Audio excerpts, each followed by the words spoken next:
There is something known as exhausting the alternatives. There is a concept known as exhausting the alternatives. The Quran says, this is from God. If you don't believe in it, you tell me what it is from. You tell me from where it is. The Quran says, this book is from God. The book is from Allah. If you disagree, you give me the answer. So someone will say, Prophet Muhammad, peace be upon him, he wrote the Quran. And we proved earlier he didn't write. He lied. Why did he lie? Because of material gains. And we proved it's not possible. Maybe for power and glory. And we proved that's not possible. Maybe for unity of the Arabs. And we proved that's not possible. Someone will say, okay, did for moral reformation. And we proved it's not possible. Guess. Okay, he copied from the Bible. And we proved it is wrong. Guess. When all your guesses are proved wrong, that means the Quran requires to be heard. It requires respect.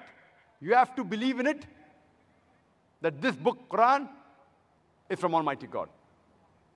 And Quran says in several places that this book is a revelation of Allah subhanahu wa ta'ala, including Surah Jashiya, chapter number 45, verse number 1 and 2, where it says, Ha Mim.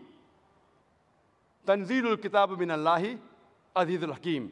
That Ha Mim, this is a revelation of the book from the Lord of the worlds, exalted in power and full of wisdom.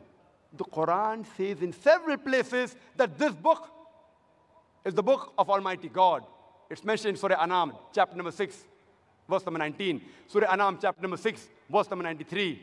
It's mentioned in Surah Yusuf, chapter number 12, verse number 1 and 2. In Surah Taha, chapter number 20, verse number 113. It is mentioned in Surah Sajda, chapter number 32, verse number 1 to 3. In Surah Yasin, chapter number 36, verse number 1 to 3. It's mentioned in Surah Az-Zumur, chapter number 39, verse number 1. In Surah Ghafir, chapter number 40, verse number 2. It's mentioned in Surah Jashiya, chapter number 45, verse number 2.